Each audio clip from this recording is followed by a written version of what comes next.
supaya setiap kami yang lemah akan dikuatkan, setiap kami yang penuh dengan pertanyaan kami mendapatkan jawaban, supaya setiap kami Tuhan yang merindukan mukjizat boleh dinyatakan oleh karena pemberitaan firman-Mu. Terima kasih Bapa, kami sambut kebenaran firman-Mu dengan ucapan syukur dalam nama Putra-Mu yang kudus, Yesus Kristus Tuhan dan Juru Selamat kami yang hidup. Kita yang percaya dan bersiap mendengarkan firman Tuhan, bersama-sama kita katakan amin. Berikan kemuliaan bagi Allah kita.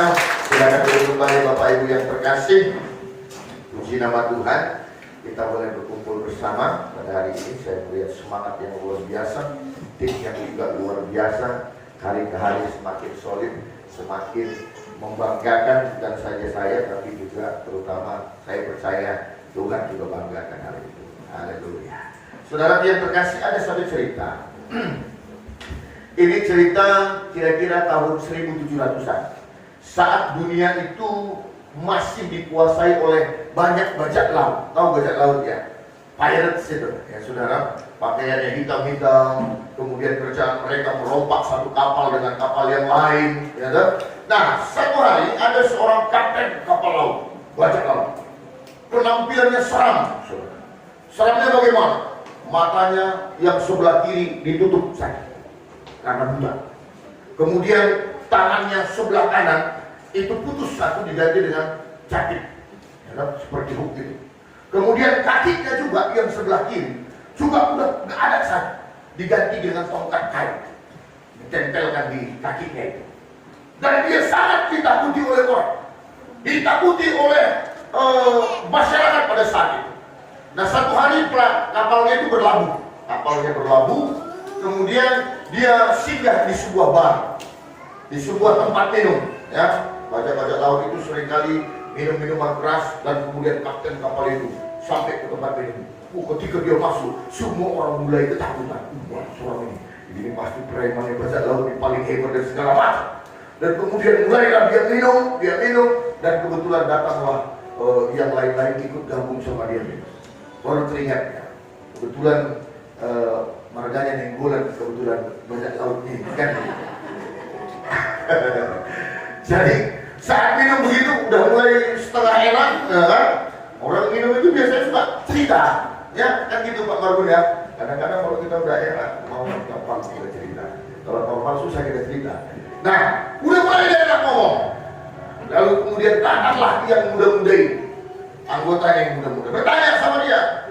Dia bilang, Pak, katanya, Le, apa itu Le? Mereka itu dengan penampilan mereka, baju lain serem, tampilan lain sangar, meriah pokoknya. Bisa cerita lain, apa yang terjadi dengan lain, kok bisa cacat kayak gitu badannya semua, katanya. Wah, banyak ceritanya ini, katanya gitu. Yang mana mau tanya duluan? Kaki lain udah kaki lain. Kenapa lah kaki lain itu bisa putus dan digantikan dengan kayu? Wah, ini ceritanya dulu kira-kira 10 tahun yang lalu. Saat itu aku belum punya kapal yang besar, masih pakai kapal kecil. Saat itu kami dihantam sama badai, akhirnya terdamparlah kami di tengah-tengah lautan. Nah, terdampar di tengah-tengah lautan, ternyata ada hiu yang ganas yang sangat besar, kelaparan juga. Dihantam dalam kapal kami, buar, terlempar semua. Kalau anak buahku ada 5 orang, mati semua dimakan sampai gani. Aku berenang, udah mau dekat pantai, masih dapat ikan hiu tadi. Akhirnya apa yang dapat? Kakiku tidak dimakannya. Tapi aku berrota-rota, akhirnya aku bisa lolos. Akhirnya aku selamat, makanya kakiku ini aku ganti dengan kayu. Itu ceritanya, katanya. Loh, terus lain, bagaimana dengan apa? Bagaimana dengan tangan lain? Katanya. Kenapa kok bisa diganti dengan kayu? Oh, ini lain-lain ceritanya. Setelah kejadian itu, satu hari aku bertempur dengan kapal Inggris. Ketika bertempur dengan kapal Inggris, kalah kami. Larilah aku dengan skoci, katanya. Pada saat aku ngambil tiang, mau menaikkan tiang layar di kapalku itu, akhirnya datanglah sniper dari orang Inggris tadi. Ditembaknya pas pula kena tanganku. Makanya hancur tanganku, makanya ini. Kok gitu lah? Jadi kalau mata lain kayak mana? Ini sebenarnya nggak usah diceritakan. Aib. Duh, kenapa Le? Perlu kami kali ini? Aduh, cuman tapi minum lagi. Minum lagi 3 gelas lagi. Mulai dia enak cerita. Oke lah, aku cerita lah. Cerita. Walaupun malu sudah aku ceritakan. Kenapa? Habis kejadian ditembak sama tentara Inggris tadi. Selamat lalu sampai ke Devian. Kira-kira habis itu diamputasi dan tanganku, dipasanglah kru tadi sama. Nah kemudian setelah 2 minggu dari situ berlayar-layar. Suatu ketika aku naik ke atas, ada burung camar yang lewat. Saat burung camar lewat, maaf, dia mengeluarkan kotoran. Kena kepada. Respon aku, lupa aku udah pakai cadar. Gua sama aku pakai. Akhirnya terbuka lah mata kita. Wah, jadi bukan berantem. Bukan karena bukan, itu karena mau kesilapan bukan. Saudara yang terkasih dalam nama Tuhan Yesus. Hidup ini, kalau kita melihat orang lain, kadang-kadang kayak enak luar biasa. Kita lihat ketika orang lain panggil kita, kuasa aman dia yang paling enak. Kurasa dia yang paling sedap. Wah, kurasa inilah hidupnya yang paling bahagia. Tetapi tahukah kita bahwasanya kalau orang Arab bilang penatapan dalam semua itu, ketika ada burung itu semua kelihatannya bagus, dari jauh kelihatan indah, dari jauh kelihatan luar biasa, tapi sesungguhnya ketika kita masuk ke dalamnya, belum tentu dia tidak punya masalah, belum tentu dia tidak punya pergumulan. Berat, saudara. Berat sekali yang dialami oleh semua orang. Artinya setiap kita ketika kita dilahirkan, itu sebabnya filosofi rohaninya, kenapa orang ketika meninggal dia dalam keadaan tenang. Ada nggak orang meninggal itu? Ada perkara, mayat semua dia, bangkit itu semua dia. Kalau dia mati, karena apa? Sudah selesai, it's finished. Tapi seorang bayi ketika baru dilahirkan, dia akan menangis luar biasa. Enggak nangis, dia dipukul sama dokter. Filosofinya apa? Karena bayi itu tahu tempat yang akan dia datangi ini, yang sedang dia jalani ini adalah tempat yang akan penuh dengan air mata, tempat yang penuh dengan perjuangan, tempat yang membuat dia akan menangis karenanya. Saudara yang terkasih, itu sebabnya firman Tuhan berkata, tidak usah membandingkan dirimu dengan orang lain, karena setiap kita pasti punya versinya masing-masing dalam setiap pergumulan kita. Itu sebabnya kita dituntut supaya kita membangun hubungan kita yang benar dengan Tuhan, supaya pada akhirnya kita tahu Tuhan bekerja dengan caranya untuk merenda sesuatu yang indah di dalam hidup kita masing-masing. Sama seperti pelukis. Satu pelukis mungkin akan menilai bahwasanya menggambar pemandangan adalah hal yang indah. Ada satu pelukis yang akan melihat, untuk membuat siluet gambar orang mungkin itu yang indah. Tuhan mau supaya kita mempercayakan hidup kita supaya bekerja sepenuhnya dengan Tuhan. Saudara, firman Tuhan hari ini saya ambil dari kitab Lukas pasalnya yang ke-16. Lukas pasal 15. Lukas pasal 15 ayat 11 sampai dengan ayatnya yang ke-32. Lukas pasal 15 ayat 11 sampai dengan 32. Saya akan bacakan buat kita semuanya Bapak Ibu. Lukas 15 ayat 11 sampai 32. Demikian firman Tuhan. Perumpamaan tentang anak yang hilang. Yesus berkata lagi, ada seorang mempunyai dua anak laki-laki. Kata yang bungsu kepada ayahnya, "Bapak, berikanlah kepadaku bagian harta milik kita yang menjadi hakku." Lalu ayahnya membagi-bagikan harta kekayaan itu di antara mereka. Beberapa hari kemudian anak bungsu itu menjual seluruh bagiannya itu, lalu pergi ke negeri yang jauh. Di sana ia memboroskan harta miliknya itu dengan hidup berfoya-foya. Setelah dihabiskannya semua, timbullah bencana kelaparan di dalam negeri itu, dan ia pun mulai melarat. Lalu ia pergi dan bekerja pada seorang majikan di negeri itu. Orang itu menyuruhnya ke ladang untuk menjaga babinya. Lalu ia mengisi perutnya dengan ampas yang menjadi makanan babi itu, tetapi tidak seorang pun yang memberikannya kepadanya.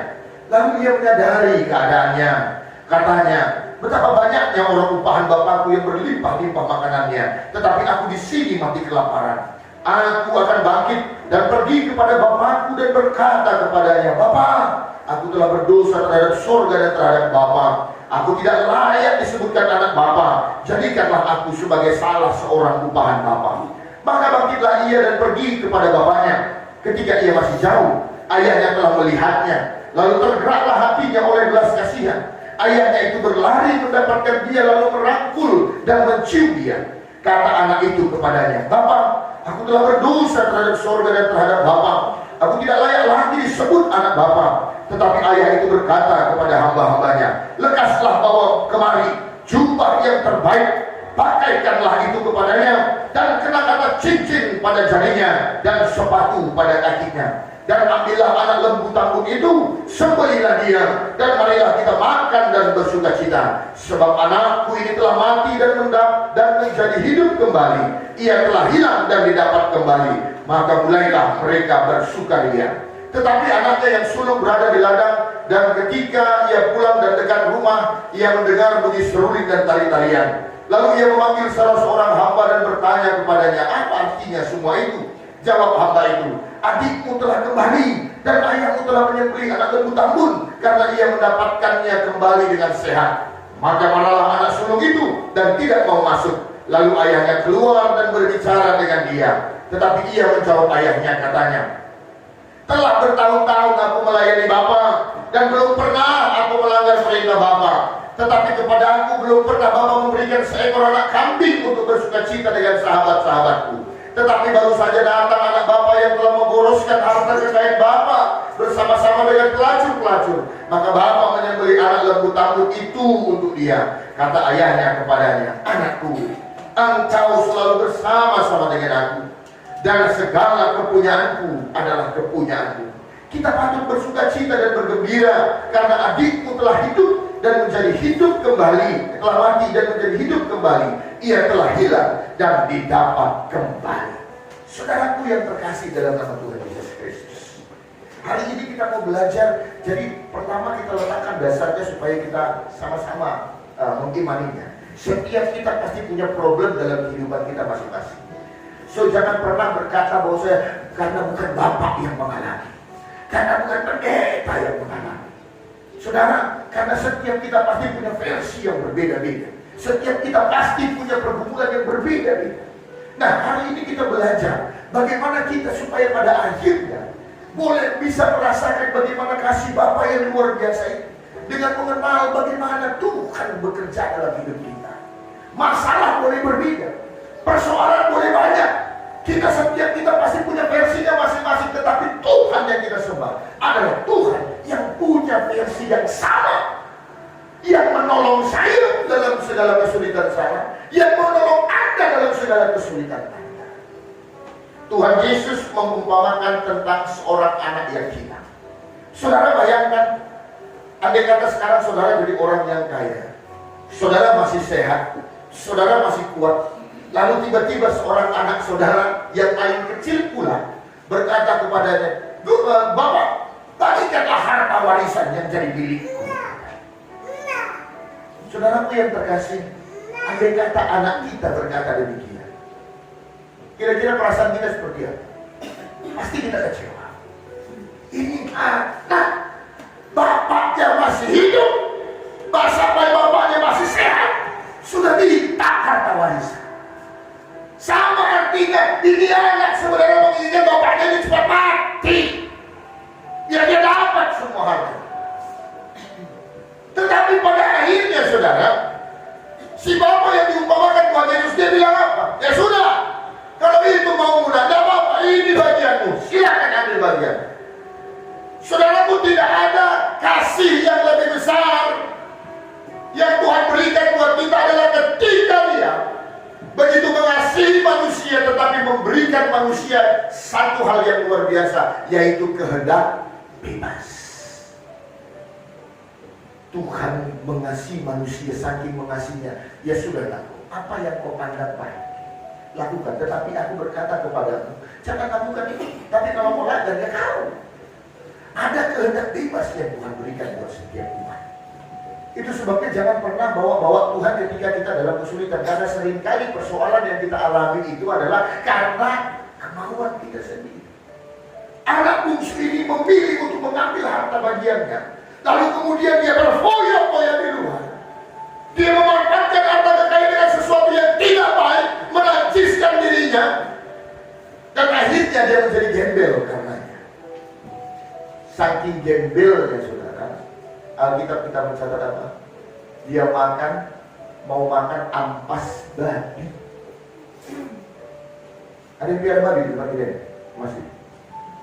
Bu apa kayaknya? Bu Panggabean ya? Masih mungkin ya. Saya nggak tahu harga ampas berapa. Baunya pun nauzubillah ya Pak ya. Saudaraku, itu pun dia mau makan.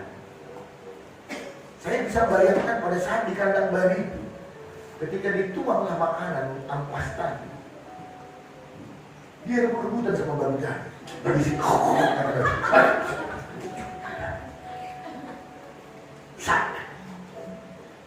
dari anak yang memiliki segalanya, tapi karena kedagingannya, tapi karena kemauannya, dia menganggap pilihannya adalah pilihan yang benar.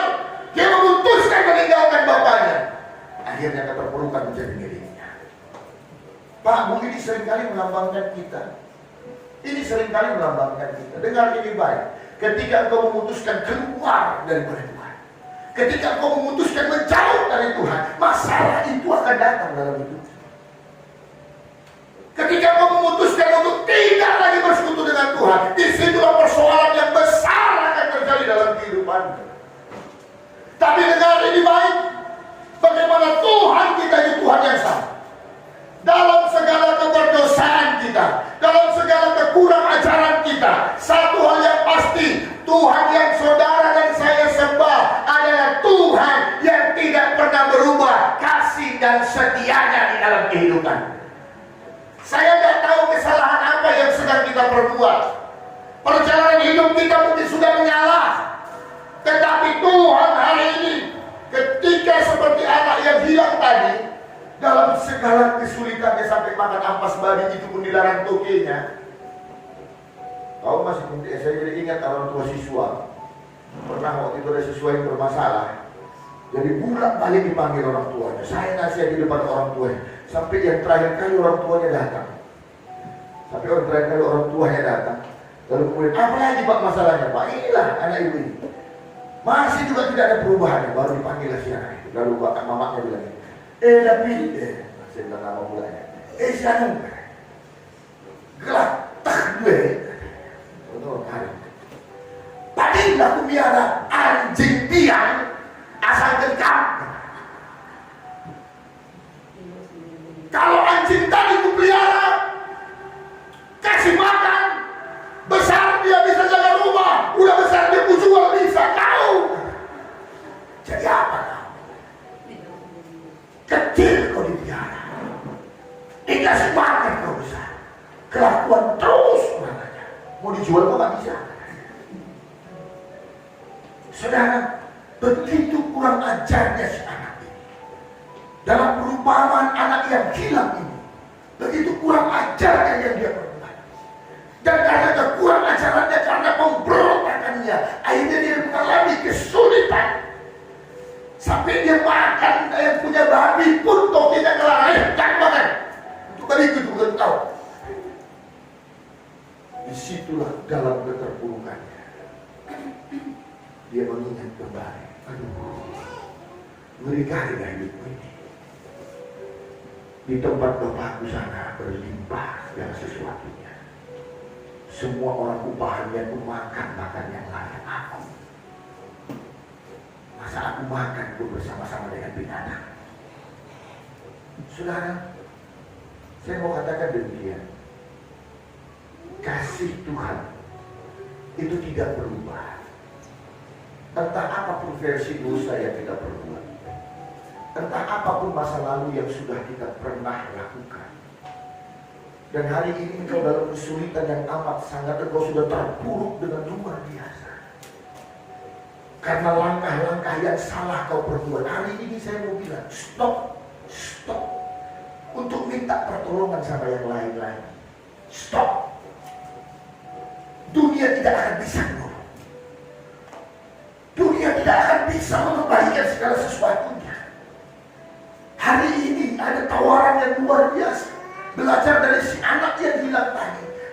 akhirnya dia memutuskan, aku berhenti. Aku berhenti dari hidupku ini. Dan aku mau kembali ke rumah Bapakku. Walaupun aku mungkin sudah tidak layak lagi dianggap anak, tapi setidaknya aku bisa hidup. Saudara, stop untuk mengandalkan dunia. Hari ini kau hancur, hari ini kita sulit. Karena apa? Kita andalkan kekuatan kita. Kita pilih pasangan yang kita rasa, aku mencintainya, ya kan? Tanpa berbanyak pada Tuhan, lalu kita akhirnya bersama-sama dengan dia, dan akhirnya ulat yang terjadi. Kita memilih, ini usaha yang bagus. Kita lakukan itu, dan pada akhirnya ketumpuran yang boleh, mungkin banyak hal yang terjadi dalam hidup. Tapi hari ini dalam keterburukan kita, Bapak Ibu, sudah berhentilah untuk kembali lagi mencari pertolongan dari yang lain. Berhenti hari ini seperti anak yang hilang ini. Tuhan, Engkau harus kembali kepada Bapa. Bayangkan bapaknya tadi, saudara. Saya bisa bayangkan si anak ini pergi karena banyak bawa uang. Pangkasannya pasti klinis, ya kan? Minyak rambut tadi pun apa itu? Mereknya pomade yang apa itu, ya kan? Chaplin, 110.000 satu kali, ya kan? Ya, gitu memang. Kalau apa yang yang sobekannya, dia sendiri yang cuma 5.000 satu. Karena banyak duit, minyak rambut pun Chaplin. Wah, klinis tuh. Parfum, set, merek Kenzo, semua Liga dia pakai bikin heran, paten kali. Tapi bayangkan, ada orang yang miskin, sangat miskin, sampai dia pada akhirnya makan bareng-bareng sama babi. Kira-kira penampilannya gimana? Saya percaya, saudara, rambutnya nggak akan bisa lagi dipangkasnya ke tukang cukur. Kalau dia punya duit nggak mungkin dia makan sama babi, karena nggak ada uangnya kali lah. Saya bisa bayangkan gimana wajahnya yang perginya ganteng, karena nggak perawatan lagi. Jangan-jangan mandi pun nggak lagi karena sabun pun tak terbeli. Saya bisa bayangkan bagaimana jeleknya wajah si anak tersebut. Sudah tak lurus, rambutnya mungkin sudah panjang, kumisnya mungkin nggak bisa lagi dia gunting. Udah kayak orang gila, udah kayak orang tua, padahal masih muda. Bajunya tadi copang camping, baju tadi pasti sangat lusuh, bau dengan kotoran hewan karena dia hidup bersama-sama dengan hewan. Tapi Alkitab kita mencatat, saat dia masih jauh, bapaknya mengenal siapa dia. Luar biasa, saudara. Kasih bapaknya luar biasa. Dia tahu itu anaknya. Dia tahu itu darah dagingnya. Walau tampilannya tak seperti yang dia bayangkan.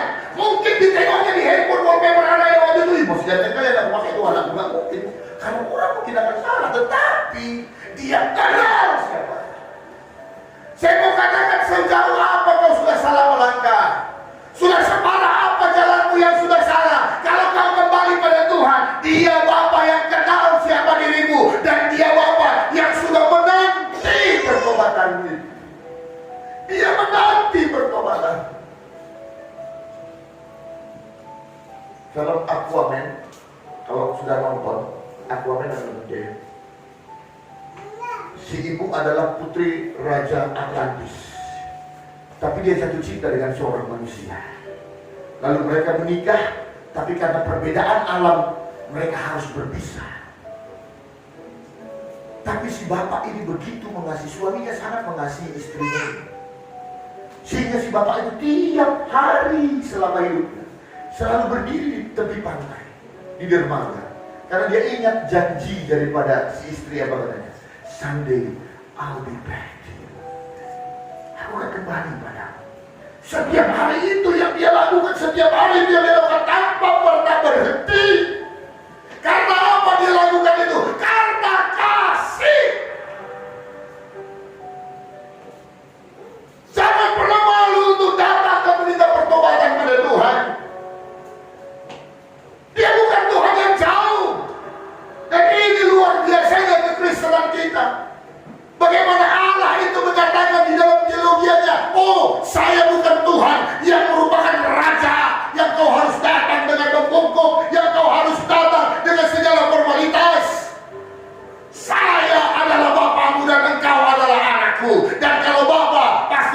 mengampuni apapun yang menjadi kesalahan anak. Bagi kita orang tua, betapa sering kita menyelesaikan masalah yang sebenarnya dibuat anak kita, tapi kita yang turunkan. Betul? Anak kita yang main judi, anak kita yang berhutang, kita yang bayar. Pernah ya, Om Geston mengalami itu ya Bu ya? Anak kita yang berantem masuk kantor polisi, mama yang datang. Itulah kalau orang tua tadi. Padahal giliran senangnya belum tentu diingat ya mamanya. Betul ya? Oh ya. Ada duitnya, istrinya duluan yang disayangnya. Tetapi itulah orang tua. Dan bapak kita seperti itu. Jadi kalau kita mau perubahan terjadi dalam kita, jangan pernah takut, jangan pernah malu untuk kembali pada Tuhan, kembali kepadanya. Bapa, ampuni aku sudah salah, aku sudah berdosa terhadapmu Bapa. Dan dia Bapa yang pasti akan memberikan pengampunan itu kepadanya. Dan kemudian saudara, si Bapak itu akhirnya memeluk anaknya tadi. Dia gak takut anaknya itu bau dari kandang baru. Dia peluk lalu dia bilang sama anggotanya, anakku yang dulu hilang sudah kembali. Mari pasangkan jubah yang terbaik padanya. Mari berikan cincin kepadanya. Semua fasilitas sebagai seorang anak itu yang diberikan. Pak Bu, kenapa kita tak mau loyal kepada Tuhan? Kita sama manusia saja yang kasih kita gaji aja bisa kita loyal. Iya kan? Mati-matian kita kerja, walaupun kadang-kadang nggak dianggap. Setengah mati yang kita buat, padahal sebenarnya nggak dipandang.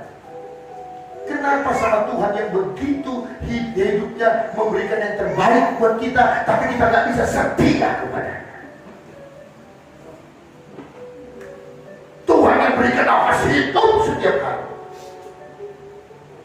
Kalau misalnya kita di rumah sakit lalu dicolok oksigen, ada nggak uang oksigen? Kita bayar? Ada ya? Ada. Satu tabung itu berapa? Gitu.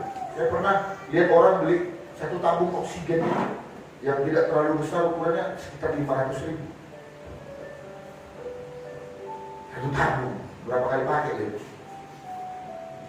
Nah kita tiap hari hirup oksigen nggak bayar. Tapi itu pun kita nggak mau bersyukur sama Tuhan. Tapi itu pun kita nggak tahu berterima kasih pada Tuhan.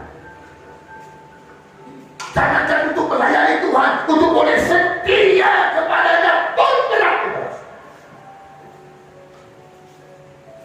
Jangan untuk melayani Dia, sekedar menjadi pengikut yang setia pun susah untuk dilayani. Padahal semua hal diberikan Tuhan buat kita.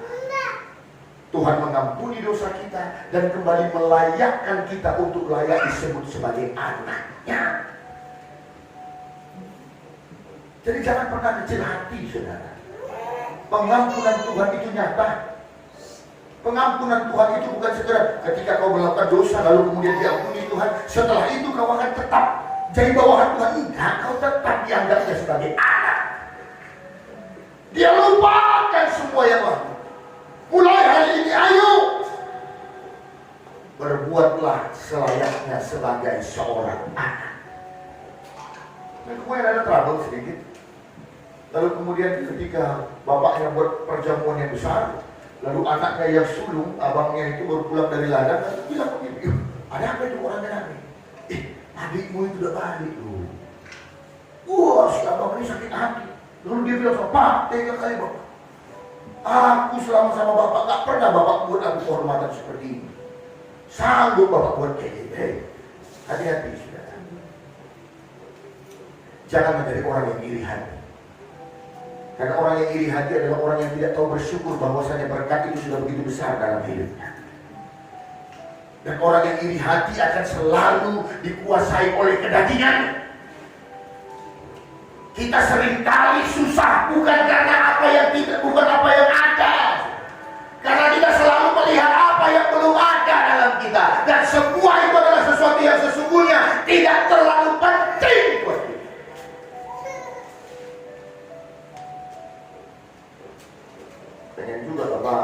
kita punya televisi layar datar.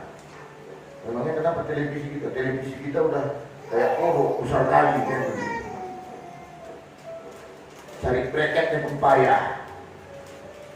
Kalau orang bracketnya banyak dijual di toko TV, kalau bracket untuk TV kita harus tembah di kertas. Kalau nggak kuat nahannya. Perlu juga lah ada mobil kita bagus. Bagaimana nanti ini dan saudara? Sebenarnya kita terjebak kepada sesuatu yang bukan karena Tuhan tidak berikan, tapi karena kedagingan yang menuntut keberlebihan. Anak yang sulung tadi tidak menyadari. Dia hanya menganggap bahwa kalau aku jadi anak sudah berbuat yang terbaik, mau jadi buatlah pesta. Bukan itu persoalannya. Gak perlu kau diadakan pesta, gak perlu kau diadakan keramaian. Engkau bersama-sama dengan aku. Artinya apa yang jadi milikku itu milikmu. Kapan kau mau sembelih domba, silakan sembelih. Kapan kau perlu lembu, ambil lembu itu. Apa susahnya bagimu? Karena aku adalah engkau dan engkau adalah aku. Jangan takut, saudara. Tuhan berikan kehormatan bagi orang yang mengasihi dan setia kepadanya. Amin. Kalau di dunia kadang kesetiaan tidak pernah dianggap. Kau mati-matian di depan bosmu, engkau berbuat yang terbaik untuk perusahaanmu, karena mereka hanya memandang sebelah mata. Dan segampang itu engkau digantikan dengan orang lain, mungkin kau akan dipinggirkan karena itu. Tapi dengar ini baik, Tuhan kita memberikan upah seperti apa yang kau lakukan bagi dia. Tuhan kita tidak pernah berbuat tidak adil. Bapa kita tidak pernah tidak mengindahkan kita. Semua dia perhatikan dalam hidup kita. Bapak Ibu yang terkasih, stop membandingkan hubungan kita atau keadaan kita dengan orang lain.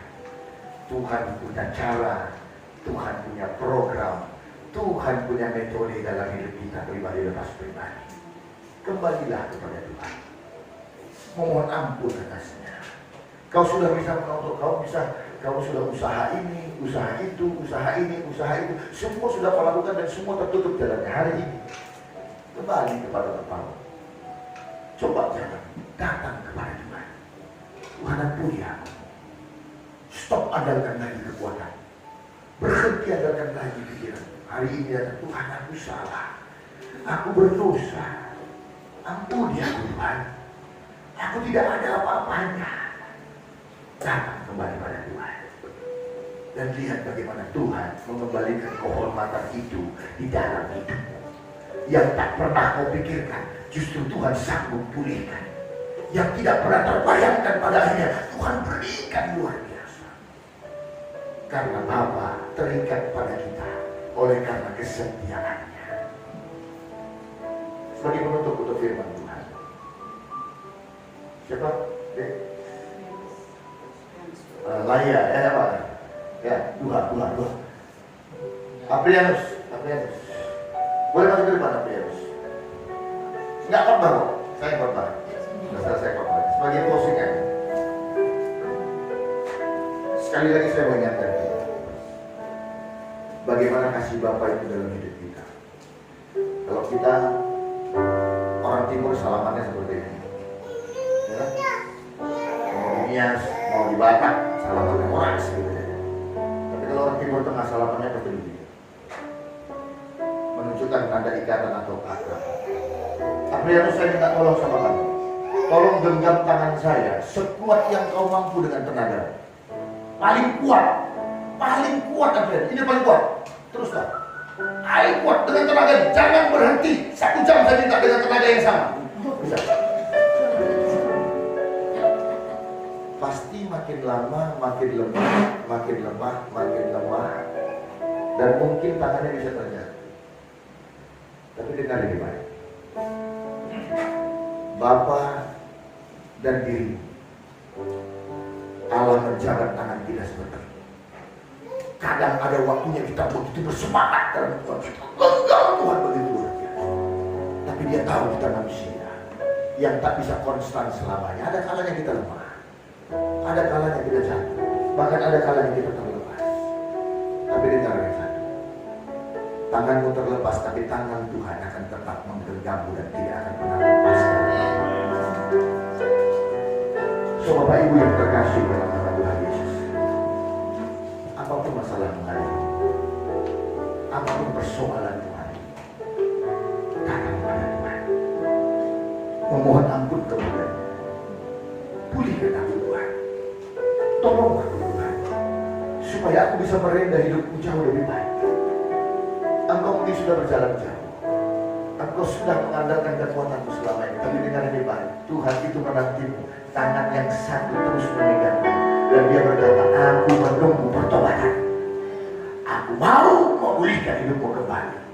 Engkau anakku, kehormatan akan kukembalikan kepadamu, kemuliaanku akan mencari milikmu. Apa berkat yang ada padamu itu yang akan kuberikan kepada engkau kasih. Kembali pada Tuhan, datang pada Tuhan. Dia tidak pernah memandang engkau rendah.